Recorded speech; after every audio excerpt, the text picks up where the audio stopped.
Hello बंधु बान्धवी सकल की खबर आपनालोकर अखम प्र यूट्यूब चेनेलर आन एटा नतुन भिडिओ लय आपनालोকক स्वागतम जनाइছো।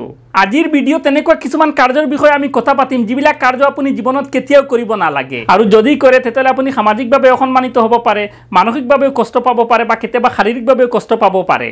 এতিয়া হয়তো আপোনাৰ মনত এটা প্ৰশ্ন আহিব পাৰে যে এই কামবিলাক কি কি। যদি আপুনি এই কামবিলাকৰ বিষয়ে জানিব বিচাৰে তেতিয়ালে ভিডিওটো প্ৰথমৰ পৰা শেষলৈ চাব আৰু যদি এতিয়াও চেনেলটো সাবস্ক্ৰাইব কৰা নাই তেতিয়ালে ৰঙা ৰঙৰ যত সাবস্ক্ৰাইব লিখা আছে তাত ক্লিক কৰি সাবস্ক্ৰাইব কৰি দিব, লগতে টিলিংগাটো বজাই দিব যাতে নতুন ভিডিও আপলোড কৰাৰ লগে লগে আপুনি নটিফিকেশন পায় আৰু ভিডিওটো প্ৰথমে চাব পাৰে। এতিয়া আপুনি মোক ইনষ্টাগ্ৰামত ফলো কৰিব পাৰে। যদি আপোনাৰ কিবা প্ৰশ্ন আছে বা আপুনি ডাইৰেক্টলি মোৰ লগত যোগাযোগ কৰিব বিচাৰে তেতিয়ালে ইনষ্টাগ্ৰামত গৈ ফলো কৰক, লিংক ভিডিওৰ তলত দিয়া আছে।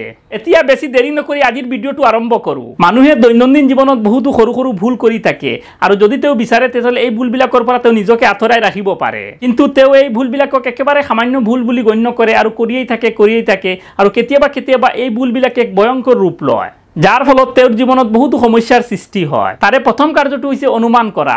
আমাৰ দেশৰ বেছিভাগ মানুহে গোটেই জীৱন অনুমান কৰে, কিন্তু তেওঁলোকৰ অনুমান কেতিয়াও একুৰেট নহয়। অনুমানৰ বাস্তৱৰ লগত কোনো সম্বন্ধ নাই। অনুমানে সদায় মানুহক কষ্ট দিয়ে। এজন ল'ৰাই যদি এজনী ছোৱালীক ভাল পায় আৰু ছোৱালীজনীক যদি কেতিয়াবা ফোন কৰে আৰু ছোৱালীজনীৰ নাম্বাৰটো ৱেটিংত আহে তেতিয়ালে ল'ৰাজনে বহুত কিবা ভাবে।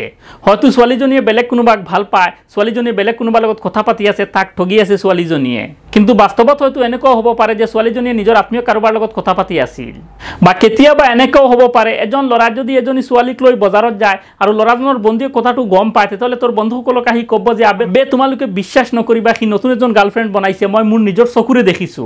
কিন্তু বাস্তৱত হয়তো তাৰ লগত তাৰ বন্টি আছিল বা তাৰ মাহী আছিল বা তাৰ কোনোবা আত্মীয় আছিল। এতিয়া যদি আমি তাক গৈ পেলাই কওঁ যে তোৰ লগত যোৱাকালি থকা ছোৱালীজনী তোৰ গাৰ্লফ্ৰেণ্ড আছিল তেতিয়ালে তাৰ মনত কেনেকুৱা লাগিব।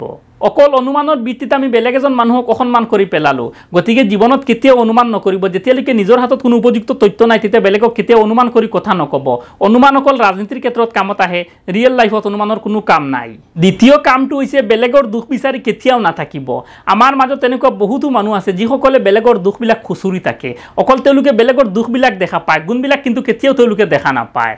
মানুহৰ জীৱনৰ আটাইতকৈ মূল্যৱান বস্তু হৈছে সময় আৰু এই মূল্যৱান সময়খিনিক আমি যদি বেলেগৰ দুখবিলাক খুচুৰি টকাত লগাই দিওঁ তেতিয়ালে আমাৰ জীৱনত আমি কৰিম কি।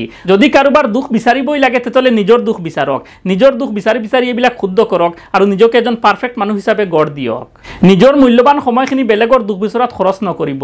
নিজৰ দুখবিলাক বিচাৰক, নিজকে পাৰফেক্ট কৰক। আৰু যদি এনেকৈ দুখ বিচাৰি থাকে তেতিয়ালে সমাজত আপোনাৰ সন্মান নাইকিয়া হ'ব, মানুহে আপোনাক সন্মান নকৰিব আৰু কেতিয়াবা এইবিলাকে সমাজত বিশৃংখলাৰ সৃষ্টি কৰে। কাৰোবাক কেতিয়াও তুচ্ছ জ্ঞান নকৰিব বা হেয় জ্ঞান নকৰিব। আমাৰ সমাজত এনেকুৱা বহুতো ব্যক্তি আছে যিসকলে নিজৰ ৰূপ, নিজৰ গুণ, নিজৰ সৌন্দৰ্যক লৈ সদায় গৌৰৱ কৰে আৰু বেলেগক ডাউন দি থাকে। ৰং, ৰূপ, সৌন্দৰ্য এইবিলাক নিজে সৃষ্টি কৰা বস্তু নহয়, এইবিলাক সৃষ্টিকৰ্তাই আমাক দিয়ে। যদি ৰং, ৰূপ, সৌন্দৰ্য নিজে বনাব পৰা বস্তু হ'লে হয় তেতিয়াহ'লে পৃথিৱীৰ প্ৰত্যেকজন ল'ৰাই নিজকে সালমান খানৰ নিচিনা গঢ় দিলে হয় আৰু প্ৰত্যেকজন ছোৱালীয়ে নিজকে ঐশ্বৰ্য ৰায়ৰ নিচিনা বনালে হয়। সন্তান যেতিয়া আমাৰ গৰ্ভত থাকে তেতিয়া সৃষ্টিকৰ্তাই ইয়াৰ ডিজাইন, ইয়াৰ ষ্ট্ৰাকচাৰ বা ডাঙৰ হ'লে দেখাত কেনেকুৱা হ'ব এইবিলাক সকলো নিৰ্ধাৰণ কৰে আৰু যেতিয়া পৃথিৱীত আহে তেতিয়া এইবিলাকে গঢ় লয়। গতিকে ৰং, ৰূপ, চেহেৰা এইবিলাক লৈ কেতিয়াও কাকো হেয় জ্ঞান কৰিব নালাগে। আৰু ৰং, ৰূপ, সৌন্দৰ্য এইবিলাক চিৰস্থায়ী নহয়, এইবিলাক বয়সৰ লগে লগে নাইকিয়া হৈ যায় আৰু এদিনাখন এনেকুৱা হয় এইবিলাক সকলো মাটিৰ লগত মিলি যায়।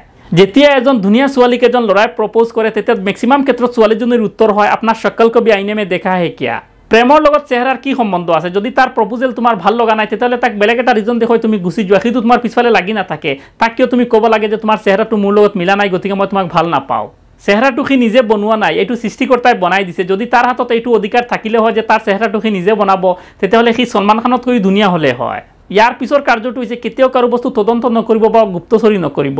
আমাৰ মাজত তেনেকুৱা বহুতো বন্ধু বান্ধৱী আছে যিসকলে বেলেগৰ অজানিতে তেওঁলোকৰ বস্তুবিলাক চাব বিচাৰে। যদি তেওঁৰ মোবাইলটো হাত লয় তেতিয়াহ'লে আগতে তেওঁলোকে ফটো চাব, গেলাৰীত কি ফটো আছে, তেওঁৰ প্ৰাইভেট ফটো কি আছে। যদি সুযোগ পায় তেতিয়াহ'লে তেওঁৰ মেছেজ চাব, তেওঁ কাক মেছেজ দি আছে, তেওঁৰ হোৱাটছআপ চাৰ্ট চাব, ফেচবুকৰ চাৰ্ট চাব। এনেকুৱা বহুতো বন্ধু বান্ধৱী আছে যিসকলে নিজৰ গাৰ্লফ্ৰেণ্ডৰ কল ডিটেইল চাব বিচাৰে, গাৰ্লফ্ৰেণ্ডৰ হোৱাটছআপ মেছেজ চাব বিচাৰে, ফেচবুক মেছেজবিলাক চাব বিচাৰে, যাৰ কাৰণে তেওঁলোকে বেলেগৰ লগত আলোচনা কৰে যে হেকিং কৰাৰ কিবা সুবিধা আছে নেকি। বা কেতিয়াবা তেওঁলোকে মোকো কমেণ্ট কৰে যে গাৰ্লফ্ৰেণ্ডৰ হোৱাটছআপ হেক কৰাৰ কিবা সুবিধা আছে নেকি, ফেচবুক হেক কৰাৰ কিবা সুবিধা আছে নেকি।